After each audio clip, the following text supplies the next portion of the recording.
தீபம் நா. பார்த்தசாரதி அவர்கள் எழுதிய நெற்றிக்கண் குடும்ப நாவல் அதனுடைய பகுதிகள் பார்த்துட்டு இருக்கோம். அடுத்த பகுதியை இந்த வீடியோல கேட்க போறோம்.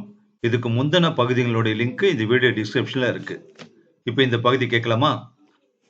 பகுதி 6 அத்தியாயம் 5 தொடர்ச்சி. துளசி ஆர்வம் அடங்காமல் கேட்ட இரண்டொரு கேள்விக்கு மட்டும் காரில் போகும்போது சுகுணன் சுருக்கமாக பதில் சொன்னான். துளசியின் கணவன் காரை ஓட்டிக் கொண்டு வந்ததனால் பின்புற கதவுகள் திறக்க முடியாத ஒரு பக்க கதவுள்ள அந்த வோல்ஸ் வேகன் காரில் சுகுணன் முன்புறம் ஏறிக்கொண்டான். துளசி பின்புறம் தனியே சிறை வைக்கப்பட்டது போல ஏறிக்கொண்டிருந்ததனால் அவள் முகத்தை கூட சுகுணனால் சரியாக பார்க்க முடியவில்லை. திருவல்லிக்கேணி பெரிய தெருவில் அறைக்கு 4 வீட்டுக்கு முன்பாகவே இருந்த மெஸ் வாசலிலேயே அவன் இறங்கிக் கொண்டபோது துளசி காரில் இருந்து கீழே இறங்கி அவனுக்கு விடை கொடுக்க வேண்டுமென்று ஒருவேளை எண்ணி இருக்கலாம். ஆனால் ஒற்றை கதவு பிரச்சனையால் அதுவும் முடியாமல் போயிற்று. மெஸ்ஸில் சாப்பாடு முடிகிற நேரம். அதற்கு முன்னறிவிப்பு என்ன என்றால், சாம்பார் ரசம் போலவும் ரசம் சாம்பார் போலவும் ஆவதுதான். ஏறக்குறைய அப்படி ஆகிற நேரம் வந்திருந்தது. காய்கறிகள் நிறைய கடுகு மயமாகவும் பருப்பு மயமாகவும் வெளியே வந்தன. தன்னை நினைத்து தவித்துக் கொண்டு போகும் ஒருத்தியின் ஞாபகம் உள்ளே சுடும் வேதனையில் உணவை சுவையில்லாமல் உண்டு முடித்துவிட்டு அறைக்கு போய் சேர்ந்தான் சுகுணன். ஒருவரை ஒருவர் புரிந்து கொண்டு ஒருவருக்கு மற்றொருவர் அர்ப்பணமாகி விடுகிற நிச்சயமான காதல் என்பது முனிவர்களின் தவச்சாலைகளில் பக்தி சிரத்தையோடு அணையாமல் காக்கப்படும் வேள்வி தீயை போல் உள்ளேயே கனிகிறது. வாழ்வின் சோர்வுகளில் அது அணைவதில்லை, நீரு மட்டுமே பூக்கிறது. மனதை ஒருமுகப்படுத்துவதற்காக ஏதேனும் நல்ல புத்தகத்தை எடுத்து படிக்கலாம் என்று புத்தக அலமாரி அருகே போனவன் நீண்ட நாட்களாக அங்கேயே கவனிக்கப்படாமல் கிடந்த ஒரு புகைப்பட ஆல்பத்தினால் கவனம் கவரப்பட்டு அதை முதலில் எடுத்தான். ஒரு காலத்தில் அவன் கலந்து கொண்ட நிகழ்ச்சிகளின் படங்களை எல்லாம் துளசி அதில் பத்திரமாக ஒட்டி அலங்கரித்து அழகுபடுத்தி கொண்டு வந்தாள். அவன் வெளிநாடு சென்று வந்த காலத்தில் எடுத்த புகைப்படங்களும் அதில் இருந்தன. ஒரு முறை விமான நிலையத்தில் கல்கத்தாவிலிருந்து பத்திரிகையாளர் பெடரேஷன் காரியமாக வந்திருந்த நண்பர் கோஷை திரும்ப வழி அனுப்ப அவன் போயிருந்த போது துளசியும் கூட வந்திருந்தாள். அப்போது தற்செயலாக வேறு காரியமாக அங்கு வந்திருந்த சுகுணனுக்கு மிகவும் வேண்டிய புகைப்படக்காரர் ஒருவர் அவனையும் துளசியையும் இருவரும் அருகருகே நெருங்கி நின்ற நேரத்தில் அவர்களே அறியாதபடி ஒரு படம் பிடித்து விட்டார். 2 நாட்களுக்கு பிறகு அந்த புகைப்படக்காரரான நிருபர் மிக நன்றாக வந்திருந்த அந்த படத்தை கொண்டு வந்து காண்பித்த போதுதான் சுகுணனுக்கே அது தெரியும். படத்துக்காக நிற்கிறோம் என்ற எச்சரிக்கையும் ஏற்பாடும் இல்லாமல் இருவருமே தற்செயலாக இயல்பாய் சிரித்து பேசிக்கொண்டு நிற்கும் போது எடுக்கப்பட்ட படமாகையால் அது மிக மிக அழகாக இருந்தது. படத்தில் துளசி கொத்து கொத்தாக பூத்து குலுங்கும் பூச்செடியை போல பொலிவுற சிரித்து கொண்டிருந்தாள். எப்போதுமே இனிமையாய் இருக்கிற ராகங்களில் எப்போதாவது சில சமயங்களில் புதிய கற்பனைகளும் சங்கதிகளும் பிடிபடுகிறார் போல் அந்த படத்தில் அவள் இயல்புக்கும் அதிகமாகவே அழகாய் இருப்பதாக சுகுணன் அவளிடம் அன்று கூறிய போது அவள் அதை மறுத்தாள். என்னை விட நீங்க தான் அதிக அழகா இருக்கீங்க இந்த படத்துல என்று அவள் அப்போது அவனை மட்டுமே வியந்திருந்தாள். ஒருவர் மேல இன்னொருவர் சத்தியமான பிரியம் வச்சுக்கிட்டா சொந்த அழகு சம்பந்தமான தற்பெருமை கூட போயிடுது. பாத்தியா துளசி, இந்த படத்துல நீ தான் அழகா இருக்கிறதா எனக்கு தோணுது, நான் தான் அழகா இருக்கிறதா நீ சொல்ற. எவ்வளவு சுலபமாக, எவ்வளவு புனிதமாக, எவ்வளவு நம்பிக்கையாக, எவ்வளவு சத்தியமாக ஒருவர் மற்றொருவருக்காக விட்டு கொடுக்கிறோம் பாரேன் என்று தான் அன்றைக்கு மனம் நெகிழ்ந்து அவளிடம் சொல்லியது கூட இப்போது சுகுணனுக்கு நினைவு வந்தது. ஞாபகங்களையும் அவற்றை பசித்தவன் பழங்கணக்கு பார்ப்பது போல் மறுபடி காண விரும்புகிற நப்பாசியையும் தவிர்க்க முடியாமல் அந்த ஆல்பத்தை எடுத்து பிரித்து விமான நிலையத்தில் எடுக்கப்பட்ட பழைய படம் இருந்த பக்கத்தை விரித்தான் சுகுணன். மேஜை விளக்கின் ஒளியில் அந்த படம் பளீர் என்று பிரகாசமாக தெரிந்தது. முன்பு அந்த படத்தை ஆல்பத்தில் வைக்கும் போது கூட அதை ஆல்பத்தில் வைக்கலாமா கூடாதா என்பது பற்றி துளசிக்கும் அவனுக்கும் இடையே ஒரு சிறிய விவாதம் நடந்திருக்கிறது. அதை ஆல்பத்தில் வைக்க கூடாது என்று அவன் வாதாடினான். அப்படித்தான் வைப்பேன் என்று அவள் பிடிவாதம் பிடித்து அதை அந்த ஆல்பத்தில் வைத்திருந்தாள். அந்த படத்தின் பின்புறம் அப்போது அவள் ஏதோ எழுதியதாக கூட அவனுக்கு நினைவிருந்தது. 4 ஓரமும் படம் செருகப்படுவதற்காக அமைந்திருந்த மடிப்புகளில் இருந்து பூ கொய்வது போல் படத்தை மெல்ல விடுவித்து பின்புறம் பார்த்தான் சுகுணன். உவமையும் பொருளும் போல் ஒரு மனம் இரு வடிவம் என்று எழுதியிருந்தது அதில். முத்து முத்தாக துளசியின் கையெழுத்துதான் அது. திடீரென்று ஒரு வினாடி உள்ளே எழுந்த கோபத்தீயின் அனலில் அந்த படத்தை அப்படியே கிழித்தெறிந்து விட வேண்டும் போல கை துடிதுடித்தது அவனுக்கு. ஆனால் அடுத்த வினாடி அப்படி செய்யவும் மனம் வரவில்லை. ஒரு காலத்தின் ஞாபகத்தை இன்னொரு காலத்தில் கிழிப்பதால் தான் என்ன பயன்? படங்களை பத்திரப்படுத்துவதோ சேர்த்து வைப்பதோ அவனுக்கு வழக்கமில்லை. துளசிதான் பூம்பொழில் போர்மேனிடம் சொல்லி அழகிய ஆல்பம் ஒன்று பைண்ட் செய்து வாங்கி எல்லா படங்களையும் சேகரித்து இப்படி ஒட்டி அவன் அறையில் கொண்டு வந்து வைத்திருந்தாள். ஒரு காலத்தில் 2 பேரும் ஒரே ஞாபகமாய் இருந்தார்கள். இப்போது தனித்தனி ஞாபகங்களாகி விட்டாலும் பழைய ஞாபகங்களை மறக்கவும் முடியவில்லை, தவிர்க்கவும் முடியவில்லை. எவ்வளவு வேகமாக அந்த ஞாபகங்களை வரவழைத்துக் கொள்ள முயன்றானோ அவ்வளவு வேகமாக உடனே அவற்றை மறந்து வேறெதையாவது நினைக்க வேண்டும் போல ஆற்றாமையும் வந்தது அவனுக்கு. ஆல்பத்தை தூக்கி வைத்துவிட்டு ஏதோ புத்தகத்துடன் மறுபடியும் நாற்காலியில் வந்தமர்ந்தான். புத்தகத்தில் மனம் செல்லவில்லை. எத்தனையோ பல நாட்களில், எத்தனையோ பல சமயங்களில் எழுதுவதற்காக அவன் விரும்பிய தனிமை இன்று இந்த வினாடியில் வேதனை தருவதாக இருந்தது அவனுக்கு. சொந்த நினைவுகளோடு தனியே இருக்கும் அந்த நிலையே விரோதியோடு தனியே விடப்பட்டது போன்ற உணர்வை கொடுத்தது அவனுக்கு. எங்காவது வெளியே ஓடிப்போய் இது பெரிய உலகம், இங்கு பயமில்லை என்பது போல் மனிதர்களோடு ஒட்டி கொள்ள வேண்டும் போல தாபமாயிருந்தது. அரைக்கதவை பூட்டிக் கொண்டு ஏதோ நினைத்து கொண்டவனாக கடற்கரைக்கு புறப்பட்டான் சுகுணன். மாநில கல்லூரி அருகே பைக்ராப்ஸ் ரோடும் கடற்கரை சாலையும் கலக்கும் இடத்தில் தமிழ் தாத்தாவின் சிலை கடலை நோக்கியபடி இருட்டில் எதையோ மௌனமாக பார்த்து கொண்டிருப்பது போல தெரிந்தது. மங்கிய நீல வண்ணத்தில் மேகம் நனைவது போல் இதமான ஒளியுடன் கடற்கரை விளக்குகள் தென்பட்டன. மணலில் இறங்கி உட்புறமாக தெற்கு நோக்கி செல்லும் சாலையில் காற்றாட நடக்கலானான் சுகுணன். கடற்காற்று உடலில் பட்டு தடவியதும் ஏதோ ஒரு புத்துணர்ச்சி பிறந்தது. வியாபாரமெல்லாம் முடிந்து இரவில் குடும்ப சகிதம் காரில் வந்து காற்று வாங்கும் சவுகார்பேட்டை தங்கச்சாலை தெரு சேட்டான்கள் சௌகர்கள் கடற்கரையில் காருடனும் கைகளில் பாடும் டிரான்சிஸ்டர் ரேடியோக்களுடனும் தென்பட்டனர். ஒரு மூலையில் ஓர் ஆங்கிலோ இந்திய பெண்ணை தழுவினார் போல பேண்ட் ஸ்லாக் அணிந்த இளைஞர் ஒருவர் நடனமாக நடந்து போய்க் கொண்டிருந்தார்.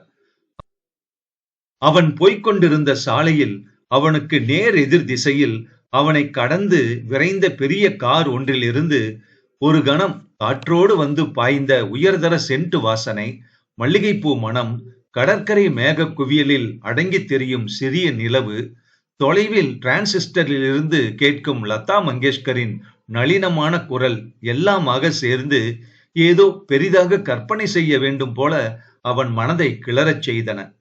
புகுவதற்கு உடல் கிடைக்காத ஆவியைப் போல் அந்த கற்பனை பேயாய் அலைந்ததே ஒழிய இன்னதென்று ஒரு வடிவில் வந்து உருவாகவில்லை. நடந்து கொண்டே இருந்தவன் தற்செயலாக எதிரே வந்த மற்றொரு காரின் மேல் பார்வை சென்றதுமே திடுமென தலை குனிந்து விலகினான். துளசியும் அவள் கணவனும் அதில் வந்து கொண்டிருந்தார்கள். துளசி காரை டிரைவ் செய்து கொண்டிருந்தாள். அவள் கணவன் அருகே அமர்ந்திருந்தான். அவள் கூந்தலில் ஒரு கூடை பூக்கள் சூடப்பட்டிருந்தது. விளக்கு வெளிச்சத்தில் எதிரே நடுச்சாலையில் தனியே நடந்து வரும் அவனை அவள் பார்த்து விட்டிருக்க வேண்டும். கார் அவன் அருகே வந்து நின்றுவிடும் போல அத்தனை மெதுவாக வேகம் குறைந்தது. சட்டென்று சாலையில் இருந்து விலகி மணலில் இறங்கி விரைவாக இருளில் நடப்பதன் மூலம் அதை தவிர்த்தான் சுகுணன். அந்த நிலையில் அவன் நெஞ்சு வேகமாக அடித்துக் கொண்டது. கால்கள் மணலில் சோர்ந்தன. எனினும் அவசரமாக விரைந்து அப்போது அவளையோ அவள் கணவனையோ சந்தித்து விடாமல் தப்பிக்க வேண்டும் என்ற ஆவலும் பரபரப்புமே கால்களை உந்தின. அவன் செய்தது போலவே அவர்களும் வீட்டுக்கு போய் உணவை முடித்துக்கொண்டு வேறு பொழுது போகாமல் கடற்கரைக்கு புறப்பட்டிருக்க வேண்டும். நல்ல வேளையாக வேகம் குறைந்து மெதுவான கார் ஒரு வினாடி அங்கு நின்ற பின் மறுபடி வடக்கு நோக்கி விரைந்து விட்டது. அந்த இரவில் அந்த நிலையில் துளசியையும் அவள் கணவனையும் சந்தித்து அவர்களுடைய தனிமையை பாழடிக்கவோ தனது மனதை வேதனைப்படுத்திக் கொள்ளவோ அவனுக்கு விருப்பமில்லை. மாலையில் ராயபுரம் வாசகசாலை கூட்டத்திற்கு அவள் தன் கணவனோடு வந்து உட்கார்ந்திருந்ததே அவனுக்கு சரியாக படவில்லை. துளசியின் பேதமை அவனுக்கு பிடித்ததென்றாலும் இனியும் அவள் பேதையாக இருப்பதனால் அவளை மணந்து கொண்ட அந்த இன்னொருவர் பாதிக்கப்படலாம் என்னும் உணர்வே அவனை இப்படி எண்ண வைத்தது. இரவு 9 மணிக்கு மேல் துளசி சும்மா இருந்தாலும் அவள் அம்மாவோ அப்பாவோ கூட, ஏனம்மா துளசி, மாப்பிள்ளைய கூட்டிக்கிட்டு கடற்கரை பக்கமோ இல்லாட்டி சினிமாவுக்கு போயிட்டு வாயேன், எதுக்கு இப்படி இந்த நாற்காலியே கதின்னு புத்தகத்தை கட்டிக்கிட்டு அலற என்று தலையில் பூ வைத்து அலங்கரித்து விட்டு தூண்டியிருக்கலாம். வாழ்க்கை அப்படி தூண்டப்படுவதுதான்.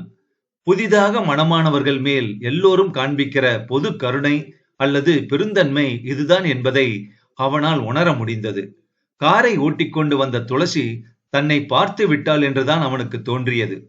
அப்போது அங்கே தன்னை பார்த்ததே அவளை கலங்கி நிலைகுலைய செய்திருக்கும் என்று எண்ணினான் அவன்.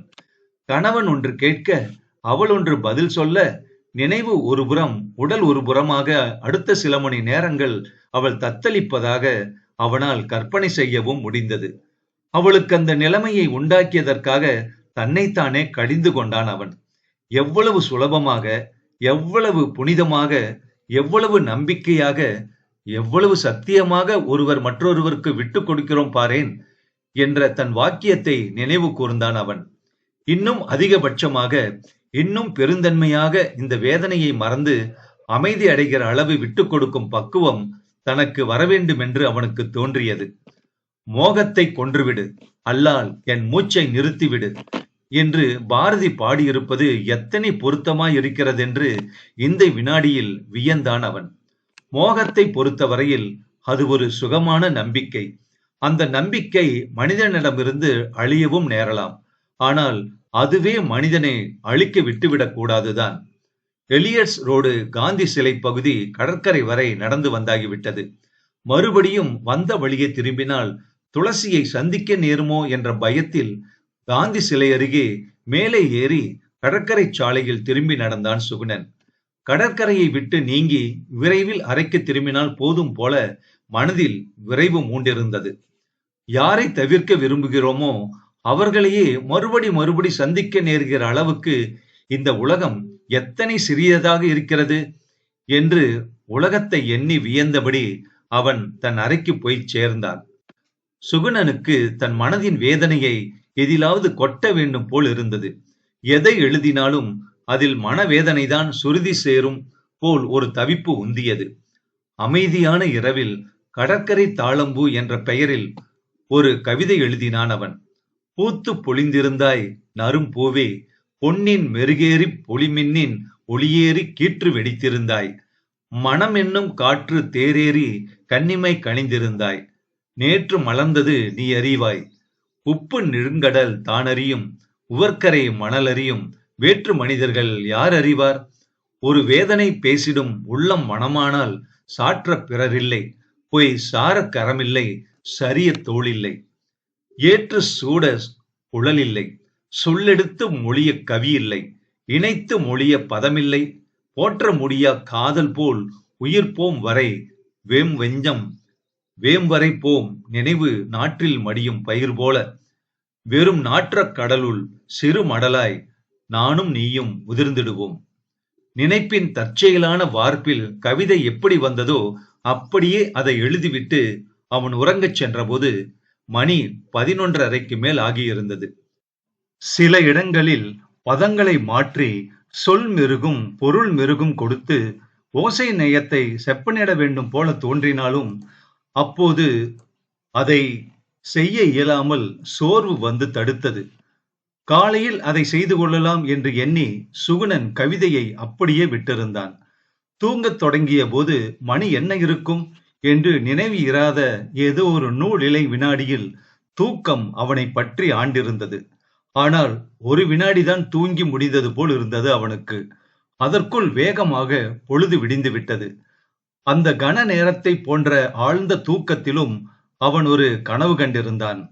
கடற்கரை தாளம்பூ என்ற கவிதை பூம்பொழிலில் வெளிவந்து அதை துளசியும் படித்துவிட்டு அவனிடம் வந்து கோபத்தோடு ஏதோ ஒரு கேள்வி கேட்பது போன்ற சொப்பனம் அது. சாற்ற பிறரில்லை, பொய் சார கரமில்லை, சரிய தோளில்லை என்ற வரிகளை என்ன அர்த்தத்தில் அவள் எழுதியிருக்க முடியும் என்று அவனிடமிருந்தே அறிந்து கொள்ள முயலுகிறாள் துளசி. அவன் அதற்கு பதில் சொல்வதற்குள் உறக்கம் கலைந்து விழிப்பு வந்துவிடுகிறது. அன்று காலையில் எழுந்திருந்த போதே அவனுக்கு மிகவும் தளர்ச்சியாக இருந்தது. அவன் நீராடி தலை துவட்டி கொண்டு திரும்பிய சமயத்தில் எதிர்பாராமல் பத்திரிகை அதிபர் நாகசாமியிடமிருந்து அவனுக்கு போன் வந்தது. அவனுடைய அறை எண்ணுக்கு அவர் போன் செய்வது எப்போதாவது அபூர்வமாக இருக்கும். அவசர ஆத்திரத்திற்கு கூப்பிடுவதற்காக அவன் தன் லாட்ஜ் டெலிபோன் எண்ணையும் அறை எண்ணையும் அலுவலகத்தில் கொடுத்திருந்தான். நாகசாமியும் அதை அலுவலகத்தில் இருந்துதான் விசாரித்து தெரிந்து கொண்டிருக்க முடியும். யாரோ ஒரு முக்கியமான உத்தியோக பிரமுகர் டெல்லியில் இருந்து தன் வீட்டிற்கு வந்திருப்பதாகவும் அவரை அவனும் சந்தித்து அறிமுகம் செய்து கொள்வது நல்லதென்றும் கூறினார் அவர். சரியாக காலை 10 மணிக்கு சாந்தோமில் இருக்கும் தமது பங்களாவிற்கு அவனை வந்துவிடச் சொல்லி உத்தரவு போட்டார் அவர். அங்கே போனால் அவரை சந்தித்து விட்டு அப்புறம் அப்படியே காரியாலயத்துக்கு போகத்தான் நேரம் சரியாக இருக்கும். காலை சிற்றுண்டி காஃபியை முடித்துக்கொண்டு 9:30 மணிக்கு ஒரு டாக்ஸி பிடித்து அவன் புறப்பட்டான். டாக்ஸி நாகசாமியின் பங்களா காம்பவுண்டுக்குள் நுழைந்த போது முன்புறம் மரத்தடி புல்வெளியில் துளசியும் அவள் கணவனும் அமர்ந்து பேசிக் கொண்டிருப்பது தெரிந்தது. திருமண விருந்தின் போது அச்சக ஊழியர்கள் அவளுக்கு அன்பளிப்பாக வழங்கிய சுகுணனின் நாவல்கள் சில அவள் அருகே கிடந்தன. அவள் அந்த புத்தகங்களை காண்பித்து தன் கணவனிடம் ஏதோ சொல்லிக் கொண்டிருந்தாள். இதற்குள் டாக்ஸி அவர்கள் அமர்ந்திருந்த இடத்தை கடந்து பங்களாவின் போர்டிகோவுக்குள் போய் நின்றுவிட்டது. அந்த இடத்தில் மறுபடி காரியாலயம் திரும்புவதற்கு சுலபமாக வாடகை வாகனங்கள் எவையும் அருகில் கிடைக்க வழியில்லை என்பதால் வந்த டாக்ஸியையே வெயிட்டிங்கில் நிறுத்தி வைத்துவிட்டு உள்ளே போனான் சுகுணன். நாகசாமியும் அவருடைய நண்பரும் முன் ஹாலிலேயே அமர்ந்திருந்தனர். நாகசாமி சுகுணனை உற்சாகமாக வரவேற்று அந்த நண்பருக்கு அறிமுகப்படுத்தி வைத்தார். இவர்தான் மிஸ்டர் சந்திரசூடன், ஐசிஎஸ், டெல்லியில டெப்டி செக்ரட்டரியா இருக்கார். எனக்கு மிகவும் வேண்டியவர். சமீபத்துல அரசாங்க காரியமாக ஐரோப்பிய அமெரிக்க நாடுகள்ல சுற்றுப்பிரயாணம் செஞ்சுட்டு வந்திருக்கார்.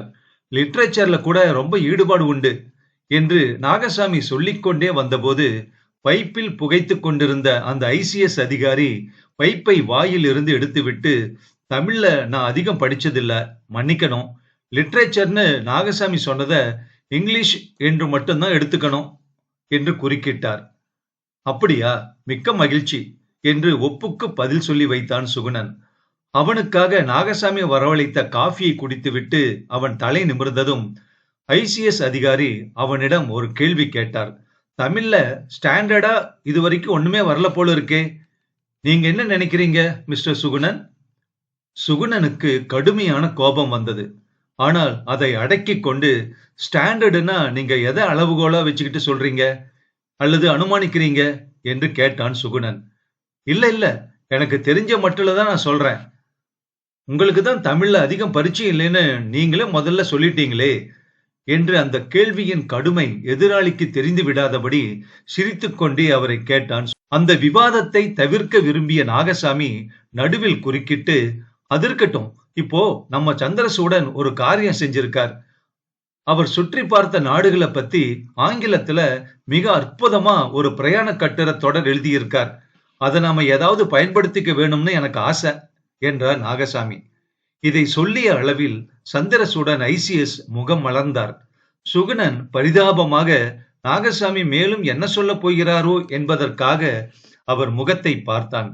S, really it is wonderful mister Sugunan என்று அந்த பிரயாண கட்டுரை தொடரை பற்றி மீண்டும் சுகுணனிடம் குறிப்பிட்டார் நாகசாமி. சுகுணன் ஒன்றும் பதில் சொல்ல தோன்றாமல் இருந்தான். தமிழ்நாட்டில் மொழியுணர்வும் தரமான இலக்கிய உணர்வும் பெருகாததற்கு சமூகத்தில் அதிக வசதியுள்ள சென்ற தலைமுறை உயர் வர்க்கத்தாரும் மிக குறைந்த வசதியுள்ள அடிமட்டத்தாருமே காரணமாய் இருப்பதாக அவனுக்கு தோன்றியது. உயர் வர்க்கத்தார் தமிழை லட்சியம் செய்வதில்லை. அடிமட்டத்தாருக்கு வயிற்றை கழுவுவதை தவிர வேறெதையும் லட்சியம் செய்ய நேரமில்லை. ஏதோ சில நடுத்தர வர்க்கத்தார் தான் மொழி உணர்வையும் தங்களுடைய பல சிரமங்களிடையே கட்டி காக்க வேண்டியிருக்கிறது. சந்திரசூடன் ICS தாய்மொழி பற்றில்லாமல் ஆங்கிலத்தில் எழுதி கொடுத்து தமிழில் அதையே தன் பெயரில் வரச் செய்ய முடிகிறது. மொழியையும் இலக்கியத்தையும் பற்றி கவலையே இல்லாமல் நாகசாமி பல பத்திரிகைகளை நடத்த முடிகிறது. அடித்து தள்ளுகிற பத்திரிகை காகிதங்களை விற்க எங்கெங்கோ ஏஜெண்டுகள் இருப்பது போல் புத்தியின் ஏஜெண்டுகளாக இவர்களிடம் என்னை போல் சிலர் ஆசிரியர் குழுவில் சிக்கிக் கொள்கிறோம், அவ்வளவுதான் என்று வேதனையோடு சிந்தித்தான் சுகுணன். துளசியையும் போர்மேன் நாயுடுவையும் போல் புதிய தலைமுறையின் வளர்ச்சியை புரிந்து கொண்டு சிலர் இரண்டு வர்க்கத்தில் இருந்துமே இந்த பக்கம் கவரப்படலாம். ஆனால் பலர் இன்னும் கவரப்படவில்லை என்பது மனதை வருத்தத்தான் செய்தது. சொந்த தேசத்தின் இலக்கிய பாரம்பரியம், சொந்த மொழியின் அழகுகள், சொந்த நாட்டின் பெருமிதங்கள் இவற்றையெல்லாம் அலட்சியப்படுத்துகிறவர்களை சந்திக்க நேரும்போது அவன் மனம் இன்று போல் இப்படித்தான் பல முறை குமுறி குமுறி அடங்கி இருக்கிறது. இப்போது நாகசாமி எதற்கு கூப்பிட்டு அனுப்பியிருக்கிறார் என்பது குறிப்பாக அவனுக்கு புரிந்துவிட்டது. சந்திரசூடனும் அவருடைய ICS பட்டமும் சேர்ந்து படைத்த ஆங்கில பிரயாண கட்டுரை தொடரை தான் கொண்டு போய் தமிழாக்கி அழகுபடுத்தி அவர் பெயரில் பூம்பொழிலில் வரச் செய்ய வேண்டும் போலிருக்கிறது. இந்த நூற்றாண்டில் இந்த இடம் மாறிய ஆசைகள் மனிதர்களுக்கு மிக மிக சாதாரணமாக வருகின்றன. டாக்டருக்கு சினிமாவில் நடிக்க ஆசை, நடிகருக்கு அரசியல் தலைவராக நப்பாசை, ஹோட்டல்காரருக்கு சங்கீதம் பாட விருப்பம் என்று கையில் இருக்கிற கடமையையும் சரியாக செய்யாமல் ஆசைப்படுகிற காரியத்துக்கும் போதிய தகுதி இல்லாமல் பலர் பேர் வாழ்க்கையை குழப்பிக் கொள்வதை அவன் கூர்ந்து கவனித்திருக்கிறான். சந்திரசூடனுக்காக அனுதாபப்பட்டு கொண்டே நாகசாமி எடுத்துக் கொடுத்த அந்த டைப் செய்த ஆங்கில கத்தையை வாங்கிக் கொண்டான் அவன். மற்றொரு பெரிய அட்டை பெட்டியில் ஒரு வண்டி வெளிநாட்டு புகைப்படங்களையும் அள்ளி போட்டு எடுத்து கொடுத்திருந்தார் சந்திரசூடன். ஒரு 10 வாரம் வரும் இல்லையா என்று கேட்டார் நாகசாமி. வரலாம், நான் பாக்கிறேன் சார் என்றான் சுகுணன். எப்படியும் பார்த்து போட்டுடணும், நல்லாதான் இருக்கும் என்று மறுபடியும் அழுத்தி சொன்னார் நாகசாமி. ஐ திங்க் என்று சந்திரசூடன் வேறு சுகுணனிடம் ஏதோ பேசத் தொடங்கினார். I will go through the script, inform you sir என்று அவர் பேச்சை கத்தரித்த விதம் அவருக்கே சங்கடத்தை உண்டு பண்ணினாலும் அவனை நோக்கி வாடிய முகத்தோடு புன்முறுவல் பூக்க முயன்றார் சந்திரசூடன். சுகுணன் அப்படி பேச்சை வெட்டியது நாகசாமிக்கு கூட பிடிக்கவில்லை. அவர் முகமும் சற்றே வாடியது. இதற்குள் துளசியும் அவள் கணவனும் கூட தோட்டத்தில் இருந்து உள்ளே வந்து விட்டார்கள். அவள் கையில் இருந்த சுகுணனின் நாவல் புத்தகங்களை தற்செயலாக கவனித்த சந்திரசூடன் ICS அவற்றை அவளிடமிருந்து கேட்டு வாங்கி அலட்சியமாக பக்கங்களை புரட்டினார். இந்த 2ஐயும் 17வது முறையா இவ படிக்கிற மாமா என்று துளசி அந்த ICS காரரிடம் ஆர்வம் அடங்காமல் சொல்லிய போது சச்ச கிரேசி ரைட்டிங் என்று ஏதோ சில ஆங்கில வார்த்தைகளை மென்று முழுங்கினார் அவர். சுகுணன் அங்கு வந்திருப்பதை தான் அறிந்த இந்த கணமே மறுபடி தான் அந்த வரவை கொண்டாட விரும்பியவளைப் போல, சாப்பிட ஏதாவது கொண்டு வரனே, ஜூஸ், காஃபி, டீ ஏதாவது என்று அவன் அருகே வந்து முகம் மலர்ந்தாள் துளசி. எல்லாம் ஆச்சு என்று சுருக்கமாகவும் அடக்கமாகவும் பதில் வந்தது சுகுணனிடமிருந்து. அவன் விடைபெற்று கொண்ட போது துளசி மட்டும் வாயில் வரை வந்து அவனை வழி அனுப்பினாள். டாக்ஸி நகருவதற்கு முன் ஒரு வினாடி கார் கதவருகே நெருங்கிய துளசி, இப்படி அகாலத்துல எதற்காக கடற்கரை மணல்ல கால் வலிக்க சுத்துறீங்க? தூக்கம் கெட்டா உடம்பு என்னத்துக்காகும் என்று மெல்லிய குரலில் விசாரித்த போது, நான் எங்க கடற்கரைக்கு வந்தேன், நேத்து அறையை விட்டு நான் எங்குமே போகலையே என்று திட்டமிட்டு பொய் சொன்னான் அவன். துளசியின் முகம் பின்னால் மறைந்தது. டாக்ஸி விரைந்து விட்டது. கடற்கரையில் முதல் நாள் இரவு தான் பார்த்தது அவன்தானா இல்லையா என்று தெரிந்து கொள்ள துளசி இந்த கேள்வியை மிகவும் சாதுரியமாக கேட்டிருந்தாள். அவள் அதை தெரிந்து கொண்டால் வீணாக மனதை அலட்டிக் கொள்வாளே என்பதற்காக அவன் பொய்தான் சொன்னான். நாம பார்த்தது சுகுணன் இல்ல, பாவம் வேறு யாரோ போலிருக்கு என்று நினைத்தாவது அவள் நிம்மதி பெறட்டுமே என எண்ணியே அவன் அதை மறைத்தான். தான் கணவனோடு காரில் உல்லாசமாக கடற்காற்று வாங்க வந்ததாக அவன் எண்ணி மருகுவானோ என நடுங்கும் அவள் உள்ளத்துக்கு அந்த நடுக்கத்தையே மேலும் வளர்க்கும் பதிலை தான் தெரிவிக்கலாகாது என்ற காதல் பெருந்தன்மையை அந்த கணத்தில் சுகுணன் காப்பாற்றினான். காதல் என்பது பின் வேறு எங்குதான் இருக்கிறது? அவன் அகாலத்தில் கடற்கரை மணலில் அனாதை போல் கால்தேய சுற்றித் திரிகிறானே என அவள் இன்னும் உருகுகிறாள். அது அவளுக்கு தெரியாமல் இருந்தால் அவள் மனம் புண்படாதே என்று அவன் அவளுக்கு இறங்கி பொய் சொல்லுகிறான். அசல் காதலில்தான் எப்படி எப்படி தியாகம் செய்கிறார்கள் மனிதர்கள்! எவ்வளவு சத்தியமாக ஒருவருக்கொருவர் விட்டுக் கொடுக்கிறார்கள்! தன்னுடைய நம்பிக்கைகளை ஒருவனிடம் பூரணமாக ஒப்படைத்து விட்ட ஒருத்தியின் உடம்பை அப்புறம் வேறு யார் மணந்து கொண்டால்தான் என்ன? உண்மையில் அந்த நம்பிக்கைகளை ஆள்கிறவன் அல்லவா அவள் மனதை ஆள்கிறான். உடம்பு மிக மிக சிறிய உண்மையாகி விடுகிற அளவு காதலில் மனம் தொடர்பான ரகசிய தியாகங்கள், ஆதரவு, அபிமான அந்தரங்கங்கள் மலை மலையாக எவ்வளவோ இருக்கின்றனவே. காரியாலயத்திற்கு போகிற வழியெல்லாம் டாக்ஸியில் இந்த நளின நினைவுகளே அவன் மனதில் ஓடின. துளசியின் மென்மை அவனை உள்ளூர அவளுக்காக இறங்கச் செய்தது. பேதைகளை மன்னிக்க தயாராய் இருப்பவன்தான் ஆண் மக்களிலேயே தீரனாக இருக்க வேண்டும் என்று இப்போது அவன் நம்பினான்.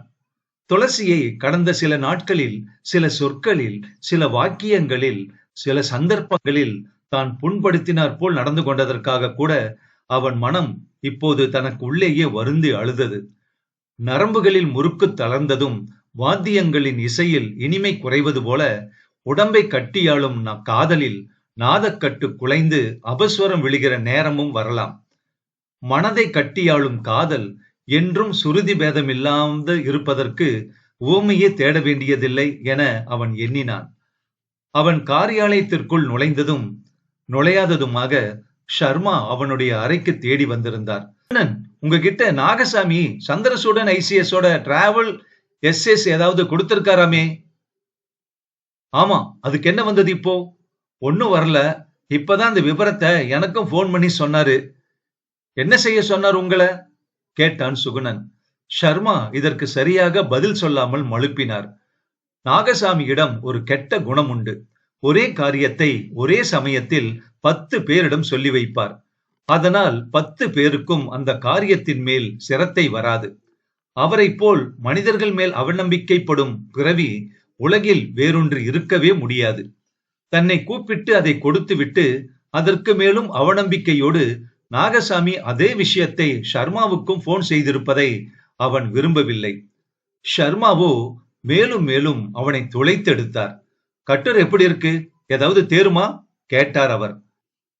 பக்கத்து சண்முக பவன்ல சரியா எழுத படிக்க தெரியாத டேபிள் கிளீனர் பையனுங்க சில சமயம் நீங்களும் நானும் காஃபி குடிக்கிற போது பத்திரிகையில போட சொல்லி தமிழ்ல கவிதை எழுதி கொடுப்பாங்க இல்லையா? அப்படிதான் இருக்கும் இந்த ஐசிஎஸ் காரரோட எழுத்தும் என்று ஷர்மாவுக்கு சுட சுட பதில் கொடுத்ததோடு அந்த கத்தையை அவரிடமே தூக்கி கொடுத்து விட்டான் சுகுணன். ஷர்மா கொண்டாட்டத்தோடு அதை வாங்கி கொண்டு போனார். இந்த விதமான பெரிய மனிதர்களை பழக்கப்படுத்திக் கொள்வதற்காக ஷர்மா எதையும் செய்வார். அவருடைய என்சைக்ளோபீடியாவில் ஜேர்னலிசம் என்பதற்கே பெரிய மனிதர்களை பழக்கப்படுத்திக் கொள்ளும் ஒரு கருவி என்பதாகத்தான் அர்த்தம். எனவே அதை தமிழ்படுத்தும் பொறுப்பை அவரிடமே விட்டுவிட்டான் சுகுணன். கொஞ்ச நேரத்தில் போர்மேன் நாயுடு அங்கே வந்தார். தனது கடற்கரை தாளம்பூ கவிதையை செப்பனிட்டு அவரிடம் அச்சுக்கு கொடுத்தான் அவன். நாயுடு நகர்ந்ததும் டெலிபோன் மணி அடித்தது. 100 துப்பறியும் நாவல்களுக்கு மேல் எழுதிய தலைசீவி என்னும் புனை பெயருக்குரிய எழுத்தாளரின் குரல் டெலிபோனில் சுகுணனிடம் இறைந்தது. என்ன சார் இது? அநியாயமா இருக்கு. நம்ம நாவல் ஏரிக்கர படுகொலைய ரிவ்யூக்கு அனுப்புனா அதுக்கு நீங்க இப்படிதான் மட்டமா மதிப்புரை எழுதுறதா? எப்படி எழுதியிருக்கு? எங்க படிங்களேன் கேட்கலாம். வேண்டுமென்றே அவர் வாயாலேயே அதை ஒரு முறை படிக்கச் செய்ய வேண்டும் என்று குறும்புத்தனமாக சுகுணன் விரும்பி கேட்டான். அவர் அதை போனில் படித்தார். மன்னிக்கணும், இந்த நாவலை ஏற்கனவே ஆங்கிலத்துல ஆர்தர் கானன் டாயில் என்பவர் எழுதியிருக்காரு. ஆர்தர் கானன் டாயில் எப்போ தமிழ்நாட்டுல திரு அவதாரம் செஞ்சு தலைசீவின்னு புனைப்பெயரும் சூடிக்கிட்டார்னு நம்ம காரியாலயத்தாருக்கு இன்னும் விளங்கல என்று சொன்னான். இப்படி எழுதுவாங்க அதுக்காக ரிவ்யூவ என்று அவர் மேலும் இறைந்தார். வேற எப்படி எழுதணும்னு சொல்லுங்களேன் என்றான் சுகுணன். எதிர்ப்புறம் கோபத்தோடு டெலிபோனை வைத்து விட்டார் தலைசேவி. சுகுணனும் சிரித்துக்கொண்டே டெலிபோனை வைத்துவிட்டு காரியாலயத்திற்கு வந்திருந்த தபால்களை கவனிக்கத் தொடங்கினான். கதவு திறக்கப்பட்டு எதிரே நிழல் தட்டியது. அவன் தலை நிமிர்வதற்குள் அந்த மென்மையான குரல் அவன் செவிகளில் ஒலித்தது. மன்னிக்கணும், உள்ள வரலாமா என்று கேட்டபடி கைகளில் புத்தக அடுக்குடன் தயங்கி நின்றாள் ஒரு பெண். பார்த்தால் ஏதோ கல்லூரியில் படிக்கிற பெண் மாதிரி தோன்றினாள் அவள். வாங்க, உங்களுக்கு என்ன வேணும்? நான் நேத்துதான் உங்களோட பாலைவனத்து பூக்கள் அப்படிங்கிற நாவலை படிச்சு முடிச்சேன். உடனே உங்களை பார்க்கணும்னு தோணுச்சு, அதான் வந்தேன். உட்காருங்க. அவள் உட்கார்ந்தாள். அவளது குரலில் மலையாள மழலை தொனித்தது. உங்களுக்கு ஊரு? பாலக்காடு. இங்க ஹாஸ்டல்ல தங்கி படிக்கிறேன். உங்க நாவல் நேத்து ராத்திரி முழுசும் என்னை அளவிச்சிருச்சு. அத படிச்ச அப்புறம் என் மனசுல புண்ணாக உறைஞ்சு போயிருக்கிற சில நிகழ்ச்சிகளை உங்ககிட்ட சொல்லி ஆறுதல் பெறலாம்னு தான் எனக்கு தோணுச்சு. இன்னைக்கு நீங்க கல்லூரிக்கு போகலையா? காலையில லீவு சொல்லிட்டு வந்திருக்கேன். மத்தியானம் போகணும். அவள் குரலில் ஏதோ ஒரு விதமான சோகம் இடறுவதை சுகுணனால் உணர முடிந்தது. அவள் முகத்தை கூர்ந்து நோக்கினான் அவன். இந்த நாவல் அடுத்த பகுதியில் தொடரும்.